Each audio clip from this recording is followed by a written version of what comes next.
Hi, and welcome back to It's Not Rocket Science 5 Questions Over Coffee.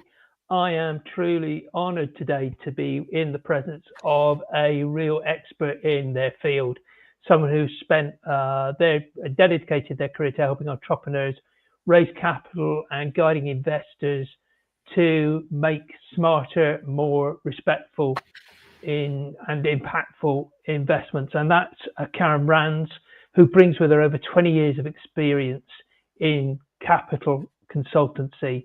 She consults to entrepreneurs, advisors to angel investors and networks. She's a leader of the compassionate capitalist movement. And this is a top ranked business podcaster as well. So I'm really, really grateful that Karen has been able to spend a few minutes with us. Karen, welcome to It's Not Rocket Science, 5 Questions Coffee. I'm really looking forward to this discussion because I think you've got some really valuable things to tell us. So welcome to the show.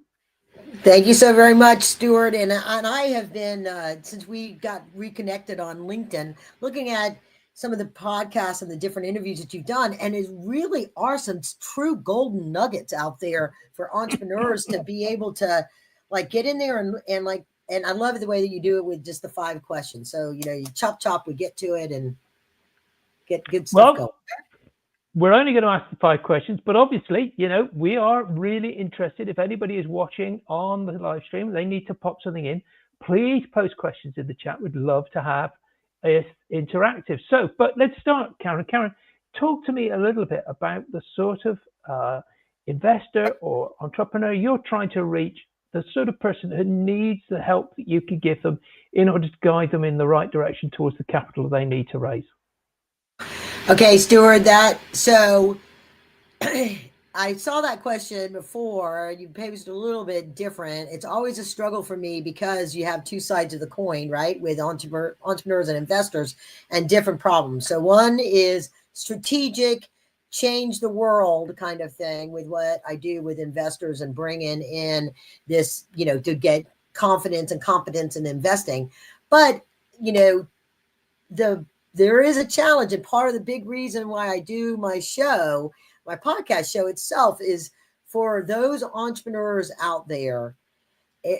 Startups always know about, seems like, raising capital, and they'll get out there and they'll get some good advice. They get a lot. They oftentimes don't know what they don't know, so they get started wrong.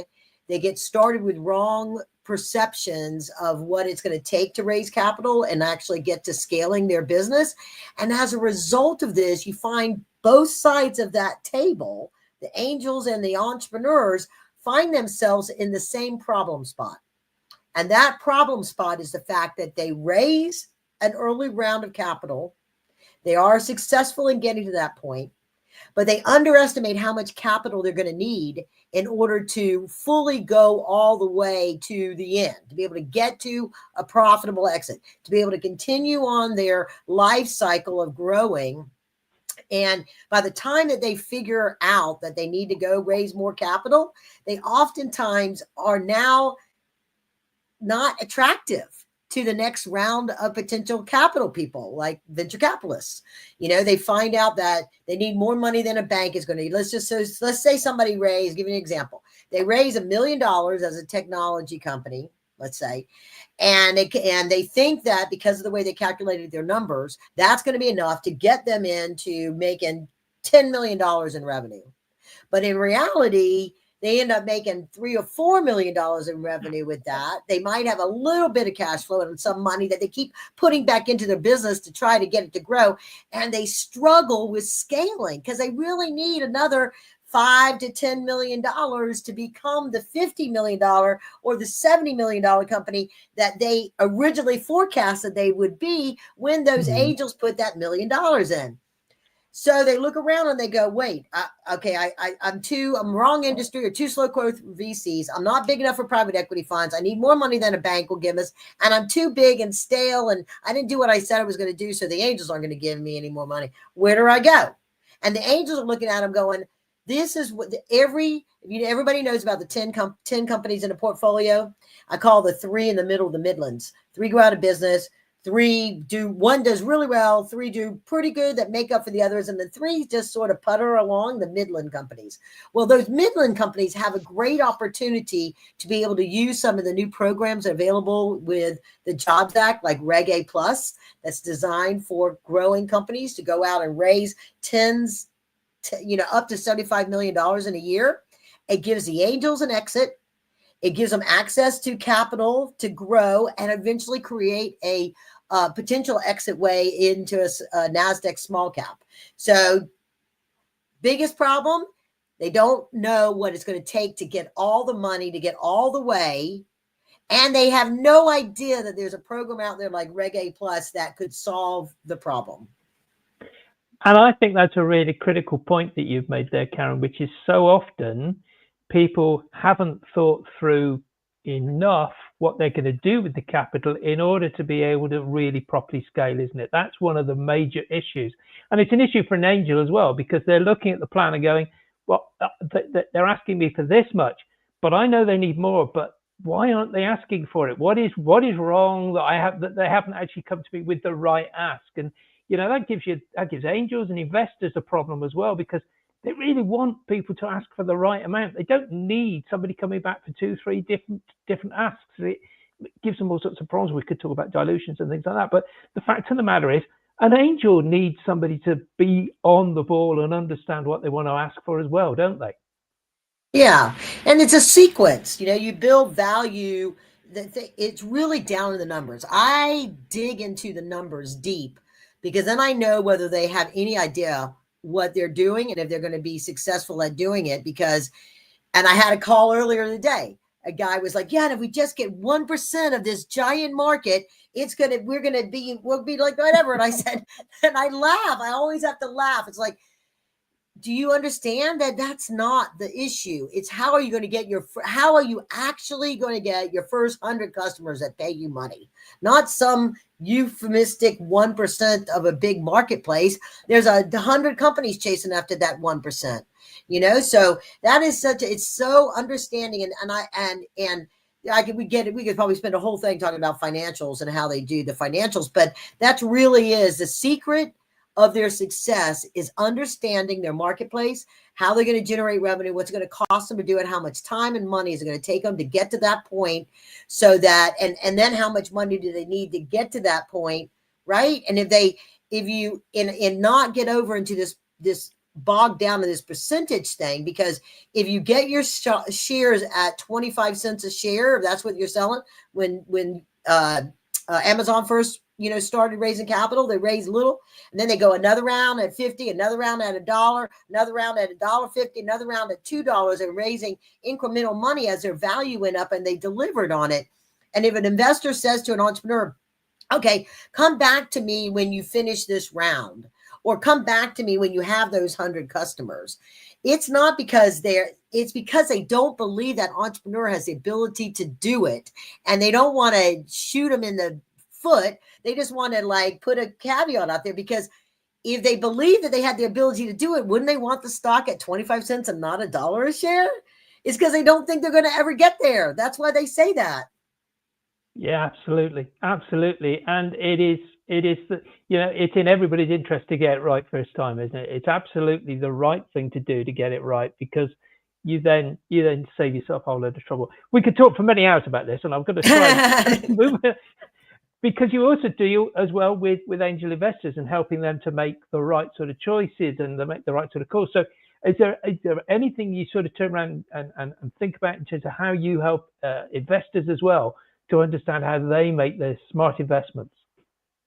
Well, it's offering the due diligence. So when I ran my angel investor group for about a decade, I got really, really good at screening companies to see who was worthy of being able to pitch to my investors, which ones I thought the investors would be most likely to invest in, right? So when you have reviewed 1,000 some odd business plans and models and ongoing, you start to pick up a few things here and there. And also in preparation when I was, writing the book, I probably interviewed 100 investors and on my podcast, right? So it's like, what worked for you? What was your biggest mistake? All that kind of stuff.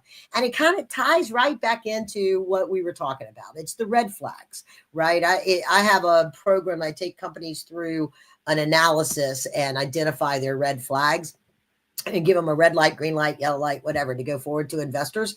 And and it really comes down to truly understanding the problem, the solution, why they're the only ones to deliver the solution, and how are they going to get there? Do they understand their marketplace well enough to know like how they're actually going to get there and put money in the register? And it's, people talk about that, like incubators and accelerators will sort of talk about the product market fit. That's kind of a thing that people like to throw in there. That's just really catchy little words that came out of a book that, are do you know where your product fits, and does the market want it, willing to pay you the money you need in order to make a profit? Yeah. It's so common sense sometimes, but it's because here's the thing. Emotion. So I call it subjective and objective. So way too often onto investors buy based off of emotion. And this was when I wrote the book. It was really an anticipation because of crowdfunding that, angel investing has a black eye in a lot of financial sectors for lots of different wrong reasons, not valid reasons, but it's still out there in the ethosphere, right? And I was afraid that these people would be like, oh my God, now I can invest in entrepreneurs. I better go do this. And they would see a video, they'd fall in love with the company. They wouldn't look at any of the things that you would need to look at, for barrier to entry or ability to perform. And they would invest and then lose their money, and it would continue to give angel investing a black eye. And so it was one of those things that you just, so I have in my course, it's a very disciplined process that you go through, and a scoring system so that you can know, well, if it's on a scale of 1 to 10, 7 to 10, right in. It's your industry, it's your stage, it's the structure of the offering. This marketplace, it fits, it checks enough of the boxes.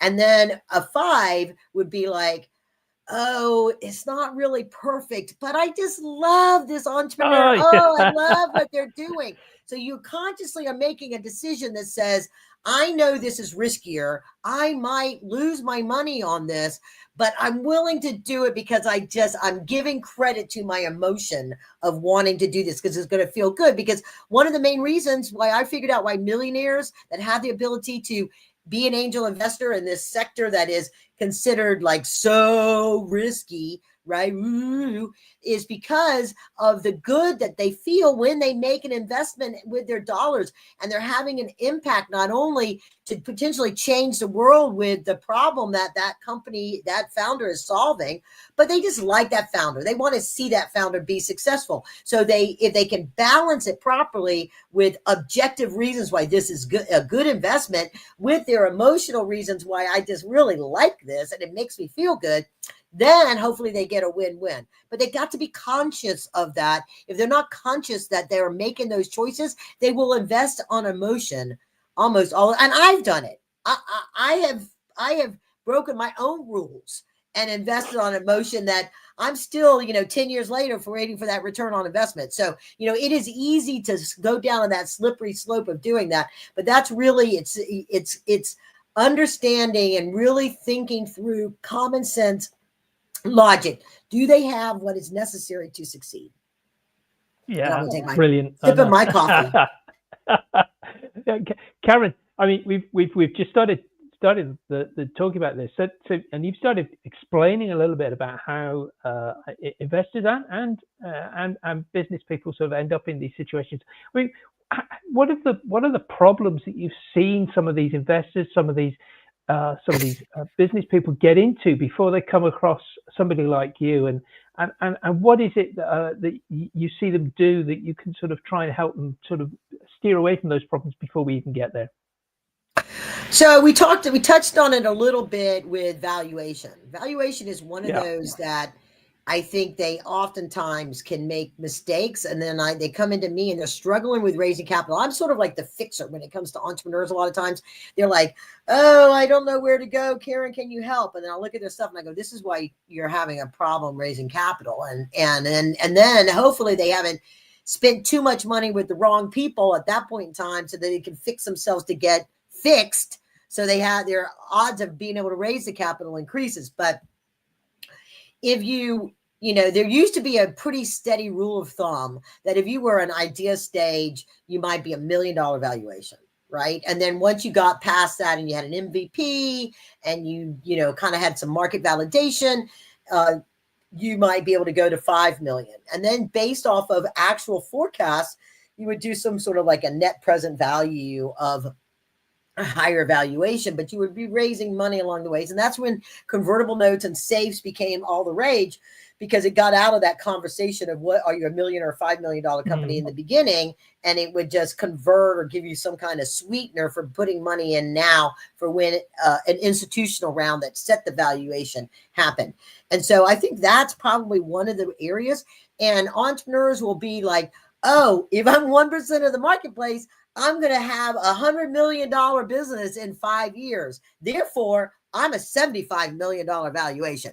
It's like, no, not really. You know what I mean? It's like, no, because, and they're like, well, they just have this Pollyanna approach to it, thinking that because they believe it, they see it, it will happen. And that's not the case. It's always stair-stepping your value and getting out of that scarcity mentality of a percentage of, because if you understand how to structure the company, you're going to have preferred and common.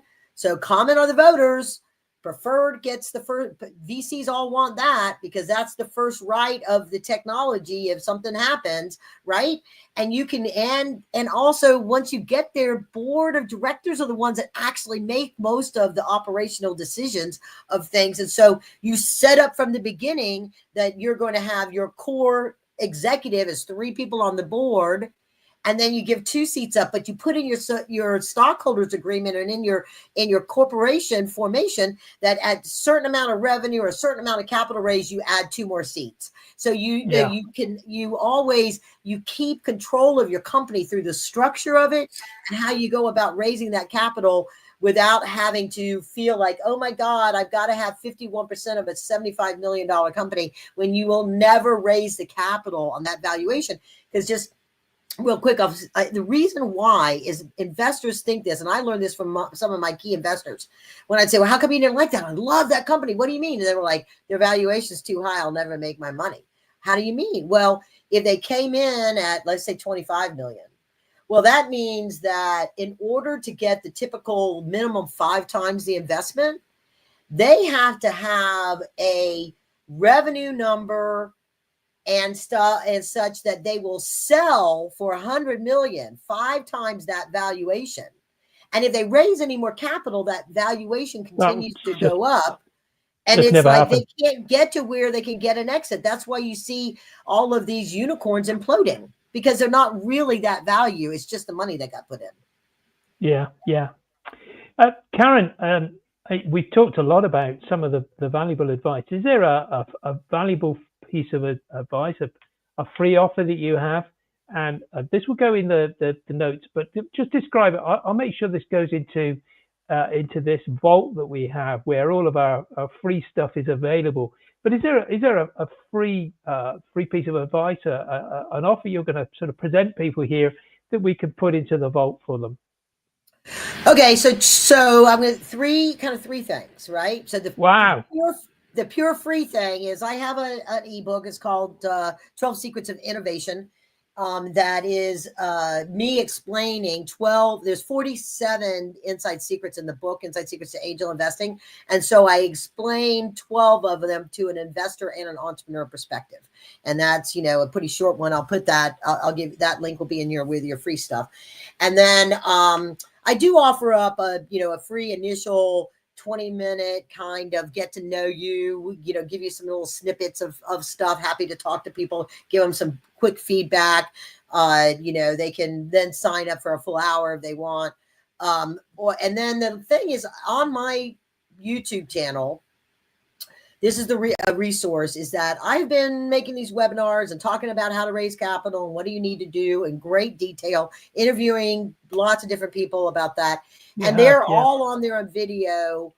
Some of them have been lost over time in migration of the RSS feeds for the audio, but the videos are there. And the video, there's a playlist that says for entrepreneurs. So they go to YouTube, search on my name, Karen Rands, get the link in your show notes.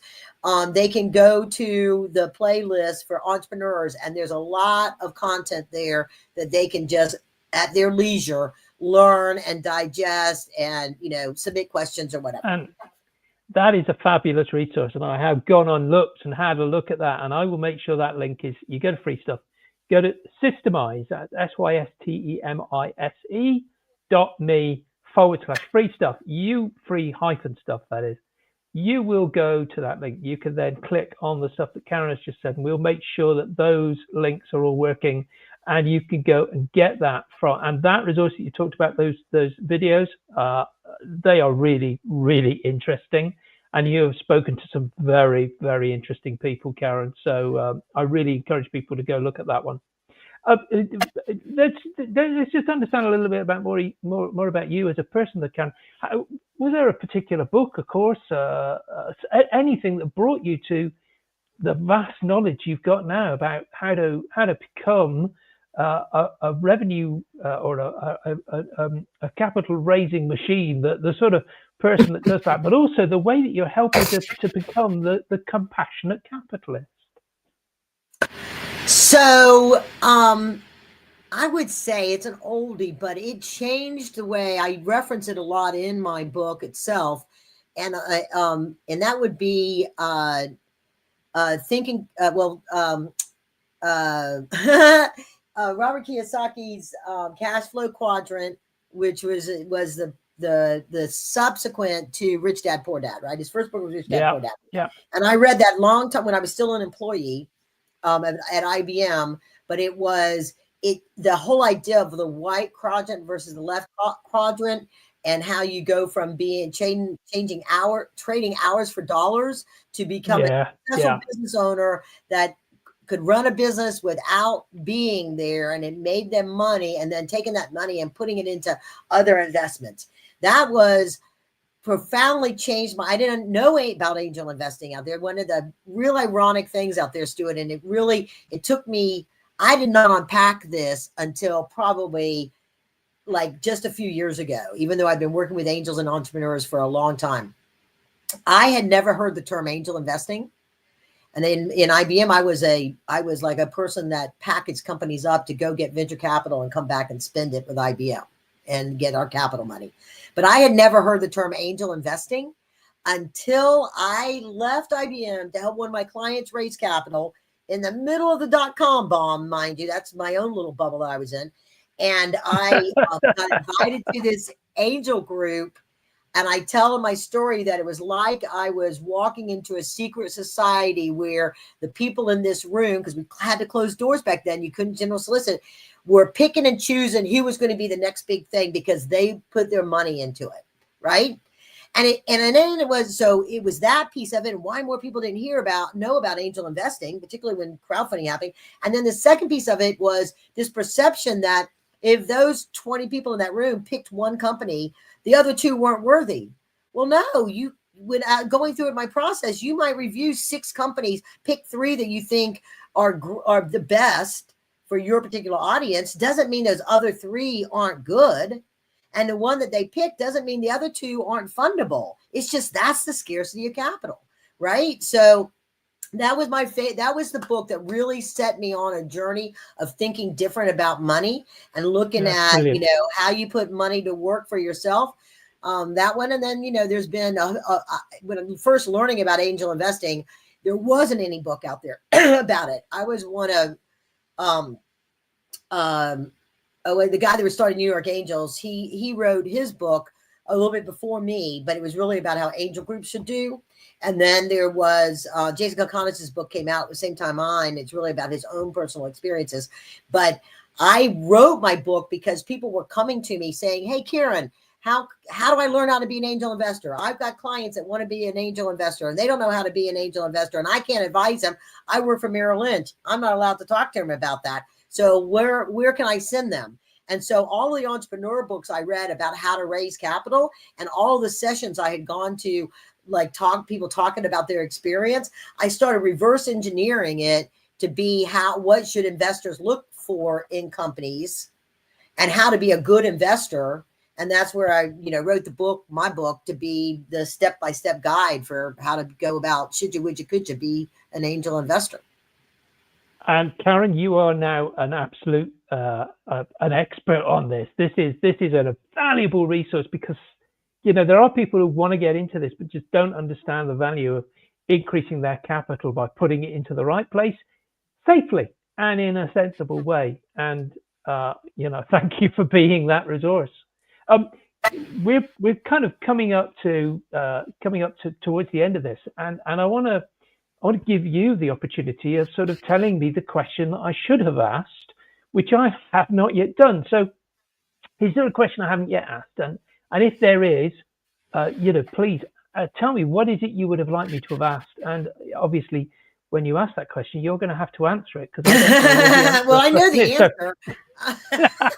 I'm not sure. So tell us the question and the answer. So you maybe you can tell me what the question would have been for this answer. So, it would be like, why? I mean, I'm going to do a simpler version of the answer, but why is it that more people aren't investing in entrepreneurs? Okay. Yeah.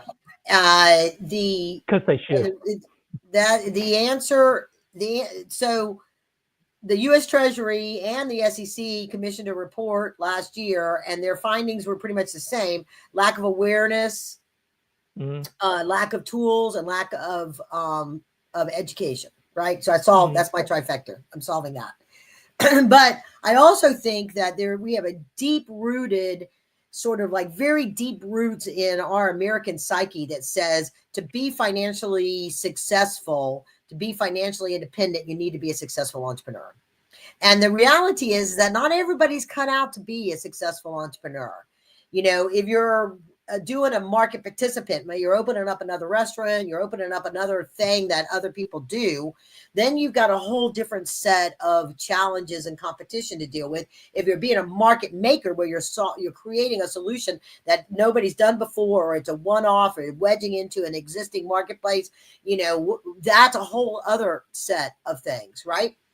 And both of them take, one of the things when I first started teaching about entrepreneurism, I say, if you can't figure out how you're going to make double the amount of money you make in your day job right now in the next 2 years, don't even get started. Yeah, right? Don't start. Yeah, because you got, you keep your job. And now I say, so it is a misnomer to say the best way to create financial independence to be an entrepreneur, because the reality is for 90 years when it was illegal for everybody else to be involved in for entrepreneurs to raise money from somebody they didn't already know, that wasn't already a millionaire before the Jobs Act, and for people that weren't already millionaires to invest in those companies. Okay. During that period of time, we created this myth that it's super risky. It's not super risky if you know how to do it, because millionaires they don't choose to just throw their money away. Oh, wait a sec, I got an extra $1 million. Let me just throw it into some companies so I can lose it. No, they're putting $1 million into those companies because they expect to get 10, 15, 20, 30 million back. And and so you don't have to be the successful entrepreneur that sacrifices everything, your family, your seeing your kids' football game, your benefits from your job. You can take that extra money that you have, liquidity, the 50 grand you were going to invest in real estate that you got shut out of, or the 50 grand you were going to use in your savings to start putting, into starting a business, and put that into 50 companies. Put 5,000 into 10 companies, whatever, you know what I mean? There's so many ways that you can share in the success of those entrepreneurs that are solving a problem that you love, that have the gumption, the real desire to work those 80, 90 hours a week that they have to work. And they need your money to be successful. So it's a win-win. When you figure out how to do that, not only do you get to invest in entrepreneurs that you believe in, that are doing something that you're also passionate about, but you share in their success without all the risk of being that entrepreneur. Karen, that is absolutely the right way to end this, because you've talked about some things which I'm really passionate about myself, and that is, do not start going down the path of starting your own business unless you love what you're doing. Find ways of supporting those people who do love what they're doing and work with them, because I find so many business owners who aren't ready to do that, and they do what I call the path of least assistance. They don't look for the assistance they need. They battle on their own, and they get tired, and it becomes difficult. And I just want to help them get out of that problem. But that's another podcast, which we will not start now, because that could go on for another 2.5 hours. So let me just finish by saying, Karen, thank you so much for spending a few minutes with us. Really appreciate it. Love the energy. Love what you've done. I'm just going to ask everybody who's watching at the moment, please go to this link, which is Systemize, SYSTEMISE.me/subscribe. Please put your name, email address into that. It's a very simple, it's just two form, your first name, your email. What I do is I send out an email once a week with who's coming onto the show, so that you can hear the true gems that these people bring onto the show and really educate you on the way in which you could, one, get the sort of capital or whatever it is you need into your business to grow it, and two, how you can be more successful in your life. So Karen, thank you so much for spending a few minutes with us. Really appreciate you spending a few minutes with us today. I just hope everybody goes to the vault and gets that free stuff that you've been asked for, because they need to hear this great stuff from you, and I really, really want them to hear more from you. So thank you so much for spending some time with us. Yeah, absolutely. And look forward to continue our conversation when I'm recording you and asking you the questions. I'm looking forward to it as well. Thank you, Karen, and speak to you again soon. All right. Thanks, Stuart. Bye-bye.